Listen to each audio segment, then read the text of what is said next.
She's standing in front of a mirror, bandages just removed from her face, and she doesn't recognize the woman looking back at her. This is a girl who had just been crowned one of the most beautiful women on the planet. And now, after a routine surgery on her nose went wrong, she can't stop staring at a stranger. She would later say it felt like her original face was gone, that she wasn't herself anymore. And the industry she'd just stepped into, the one built entirely on how you look, started calling her Plastic Chopra. Let that sink in for a second. A newly crowned Miss World, humiliated by her own reflection, mocked by the very world that had just applauded her. She has said plainly that she thought her career was over before it even started. That's where we're starting today. Not with the crown, not with the red carpets, not with the Hollywood premieres. We are starting in the moment she almost disappeared before she ever really began. Because that's the part of Priyanka Chopra's story most people skip. They want the highlight reel, the magazine covers, the Grammy stage. What they don't want to sit with is the girl in front of that mirror, terrified, ashamed, wondering if it was already over. I've spent a long time studying journeys like hers. Not because I'm obsessed with fame, but because I'm obsessed with what people do in the 15 minutes after everyone stops believing in them. And Priyanka Chopra's path, it's one of the clearest examples I've ever come across of a person choosing, again and again, to keep walking when the easier thing would have been to quietly fade out. So let's go back. London, the year 2000. A 17-year-old girl from Jamshedpur, India, who had spent part of her childhood in the United States, comes home, and 6 months later, she's standing on a stage at London's Millennium Dome, crowned Miss World. She'd later admit something that most people wouldn't dare say out loud. She never actually planned this life. She wanted to be an aeronautical engineer. She dreamed of MIT. Acting wasn't the goal. The pageant, if you can believe it, wasn't even really the goal. It was a means to an end, a way to fund a dream she thought looked completely different. Life had other plans, and this is where the real struggle begins. Because winning a crown doesn't hand you a career. It hands you a spotlight, and spotlights are unforgiving. She stepped onto Indian film sets with, in her own words, a kind of naivety, excitement, yes, but no real armor for what was coming. And what came was brutal. That botched surgery, that humiliating nickname that, she has said, followed her for years, long after her face had healed. She kept the whole ordeal private for a long time because she didn't want to be forced to explain herself to a world that had already decided who she was. Here's the part that gets me every time I think about it. She wasn't just afraid to leave the house. She said this herself. Deep depression, not sadness, not a rough patch, a place so dark she could barely function. And somewhere in that darkness, her father, a doctor himself, sat with her and made her a promise. He told her he would be in the room during the corrective surgery. He held her hand through it. And slowly, he helped her rebuild something that had been shattered, not just on her face, but underneath it. But healing your face doesn't heal your career. When she came back, the industry hadn't waited for her. She'd been set to play a lead role, and instead, she was shifted down to a supporting one. Think about what that does to a young woman who just fought her way through depression to even show up again, demoted, publicly, while the tide, as she's described it, was against her. And here's where the turning point lives. Not in some dramatic speech, not in some miracle offer. It lives in a filmmaker named Anil Sharma, who looked at her, saw someone the industry had already written off, and told her something simple. It's a small part, but give it everything you have. And she did.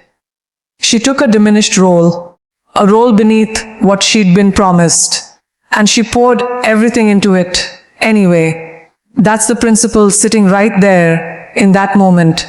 And I want you to actually hold on to this one, because it's not about talent and it's not about luck.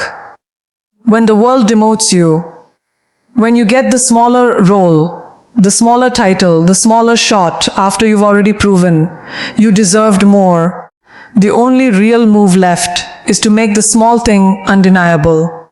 Not to wait for the big opportunity to return before you try again.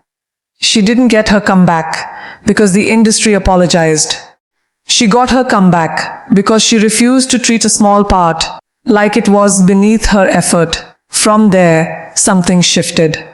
She kept working, kept saying yes to roles other actresses might have been too cautious to touch. Films like Aitraz put her in front of a very different kind of choice. And this brings us to the next chapter of the story, one that most people watching her rise never saw happening behind the scenes. Picture this. It's around 2002 or 2003. She's early in her film career, still building a name, still needing every job she can get in an industry where saying no can quietly end you.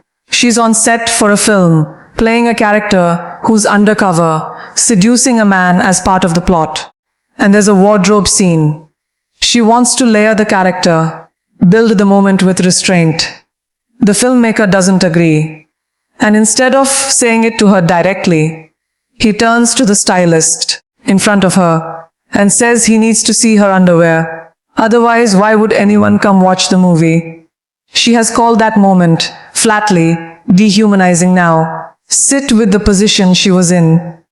Early career, limited leverage. A culture where difficult actresses got quietly blacklisted. Where saying no to a powerful producer could cost you years of work you'd never get back. This wasn't a moment where the safe choice and the right choice were the same thing. They were opposites. And she walked. She left the film. I want to be honest with you about why that moment matters so much. Because on the surface, it doesn't look like a triumph. There's no trophy in this scene. No headline the next day calling her brave. It's just a young woman quietly closing a door on money, on exposure, on a project that could have helped her career. Because staying would have cost her something she wasn't willing to sell. And here's the turning point hiding inside. That walk away, it didn't end her. She kept building. She took on a role in Aitraz as a woman, accusing a male employee of harassment, an ambitious, unlikable, morally complicated character that a lot of actors at her stage would have refused, terrified of what it might do to their image. She leaned into it instead. Critics praised her. It became a hit. And from there was, as she's put it, no looking back. So here's the principle from this chapter, and I think it's the one most people need to hear the most. Because we live in a culture obsessed with hustle, with never saying no, with taking every opportunity because who knows when the next one comes. But sometimes the most important career decision you'll ever make isn't the yes, it's the no. Walking away from something that costs you your self-respect isn't a setback, it's a filter. It clears space for the version of your career that's actually built on your terms. Now fast forward. By the mid-2010s, Priyanka Chopra isn't fighting for scraps anymore. She's one of the most bankable actresses in Indian cinema. Awards, blockbuster films, a pop career on the side that had already produced a hit single with Pitbull. She is, as one magazine put it at the time, the biggest star you've never heard of. Outside India, at least. And here's where most success stories would just stop and coast. She had built something most people spend a lifetime chasing and never catch. Instead, she walked away from it. Not because it collapsed. Not because she was pushed out. She has said plainly that she started feeling limited.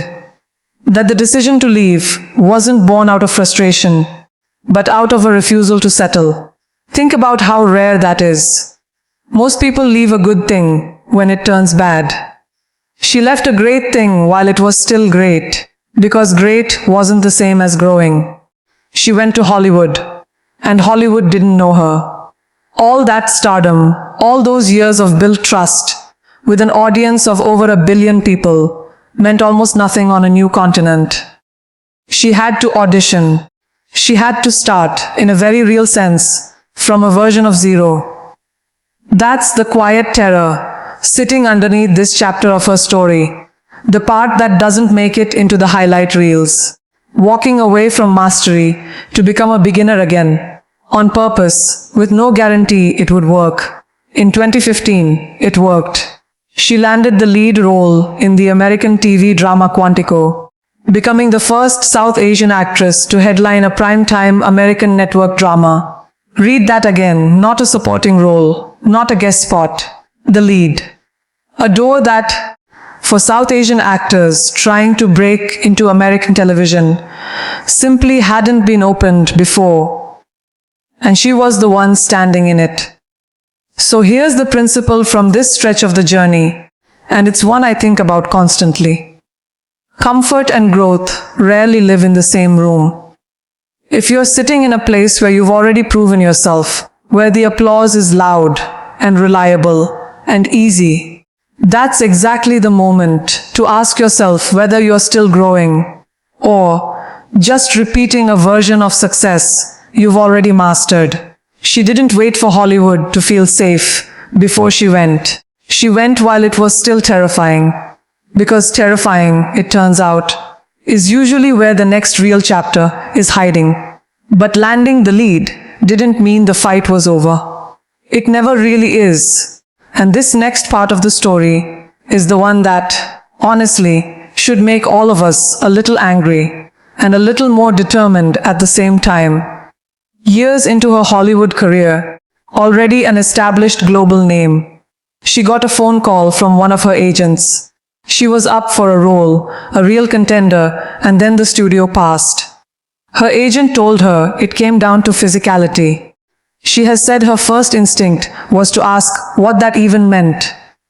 Did she need to be skinnier, get in better shape, build more muscle? And then her agent gently had to spell it out for her. It wasn't about her body at all. It was that they wanted someone who wasn't brown. I want you to sit with how that lands. This isn't an unknown actress hearing no for the first time. This is a woman who had already broken a barrier no South Asian actress before her had broken on American television. Already a Grammy stage performer, already recognized around the world. And she was still being quietly filtered out of rooms because of the color of her skin. That's not a story about one rejection. That's a story about the ceiling not disappearing just because you've climbed higher than anyone expected you to. And here's the turning point. And it's not loud. It's not a single dramatic scene. It's a pattern of what she did next. She kept working. Baywatch. The Girl on the Train. She built a production company of her own.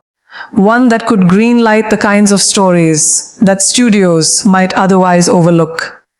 She became a global ambassador for UNICEF, using the exact platform she'd fought to build, to speak on behalf of girls who had no platform at all. She kept showing up in rooms that hadn't fully made space for her, until the industry had no choice but to widen the frame. So here's the principle sitting inside this chapter, and it might be the hardest one to actually live by. Sometimes the rejection has nothing to do with your ability, your work ethic, or your worth. Sometimes it's the system, not the mirror, that's warped. And the only real response to that kind of rejection, the one that doesn't leave you bitter or broken, is to keep building anyway. Not to wait for permission from a system that was never designed with you in mind, but to build your own rooms, until the old ones are forced to catch up. Now think about the full arc of everything we've just walked through. A girl staring at a stranger in the mirror, convinced her career was finished before it started. A young woman walking away from a role rather than compromising her dignity, with no safety net underneath her. A rising star, giving up everything she'd built to start over. Unknown, in a country that didn't know her name yet. A global icon, still being told, even after everything, that she was the wrong shape for a room she'd already earned a seat in. None of these were single moments of triumph.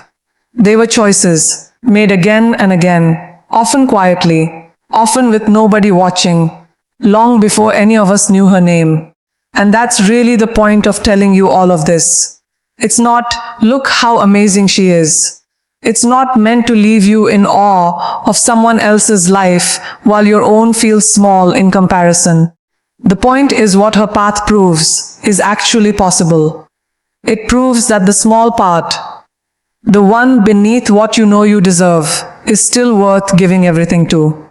It proves that walking away from something that costs your self-respect isn't weakness, it's the beginning of something cleaner. It proves that leaving what's comfortable, even when it's working, might be the only way to find out what else you're capable of. And it proves that when the world tells you you're the wrong shape, the wrong color, the wrong anything for the room you're standing in, that's information about the room. It's not a verdict on you. You have your own version of that mirror moment. Maybe it already happened. Maybe it's happening right now, tonight, while you're watching this. Some rejection, some demotion, some quiet humiliation that made you wonder if it was already over for you. I want you to hear this clearly, it's not over. It was never actually the ending. It was just the part of the story nobody claps for. The part that happens right before the turning point. So, here's what I want you to do. Right now, in the comments, I want you to write one single word. Just one. The word that represents the goal you are still chasing. The one you haven't said out loud in a while. The thing you're still walking toward, even when nobody's watching. Write it down. Let it be real. And if this story moved something in you today, subscribe and become part of the Golden Grace family. Because this is exactly the kind of story we tell here, over and over, until you actually believe it applies to you too. Your golden chapter hasn't been written yet. Go silence the doubt and go write it.